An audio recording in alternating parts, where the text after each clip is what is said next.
почитувани представници на медиумите, во името на пратеничката група на ВМРО ДПМН и коалицијата, дозволите да го кажам нашиот став по повод пресконференцијата денешна која што имаше председателот на СДСМ Венко Филипче од аспект на предлогот за изменување и дополнување на законот за минималната плата.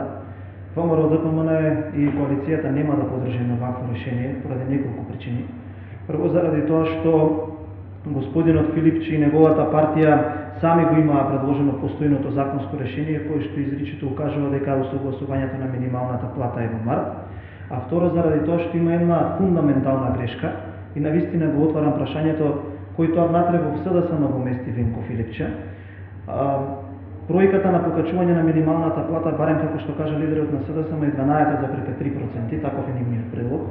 Сегашната минимална плата изнесува 22.567 денари и ако додадете 12% нова покачување, платата би била 25.342 денари, а никако 27.700 денари, кое што, ако идеме по математиката и тоа што треба да значи екзактна наука, кој што е постулат на економијата, би било покачување од 22,74%. Цели 10% СДСМ и нејзиниот лидер имаат промашено во законот кој што сакаат да го приведат, со што укажува дека водат една пазарџиска политика која што не почива на бројки, туку самите од ден на ден креираат политички перформанси кои што се отфрлени од оние кои што се најзасегнати. Исто така видов реакција и од ССМ, каде што отворено прашуваат зошто СДСМ токму ваквиот предлог пред само 130-40 дена додека беа на власт го отфрлија, а ова особено дава назначење бидејќи покрај лидерот на СДСМ, покрај него беа тие кои што беа и главни за креирање на економската политика на претходната влада.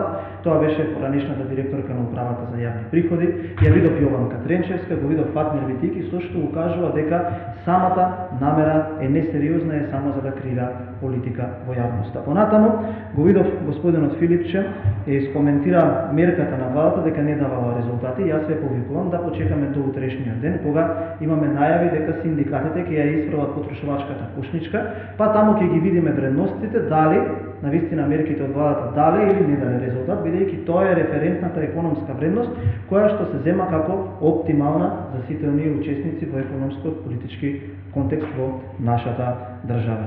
Овој парадокс јас би го оквалификувал како политика и би укажал дека нашата владеачка коалиција, владата, системски подготвува решение со кое што платите ќе бидат покачени за сите. Успеавме да се договориме со СОНГ, веќе платите на образовните работници оваа година да бидат покачени заедно со еден пакет кој што треба да генерира 46% покачување на наставниот кадар. Успеавме да ги покачиме пензиите од 2500 денари за сите 338.000 пензионери. Успеавме да ги исплатиме платите кои што беа задоцнети и дозволете овој месец ќе влезе во собраниска процедура и новиот текст на буџетот за 2025 година и да оставиме работниците да бидат позитивно изненадени за тоа како новата влада се грижи за нив и какво предвидување, односно какво покачување на платите предвидува.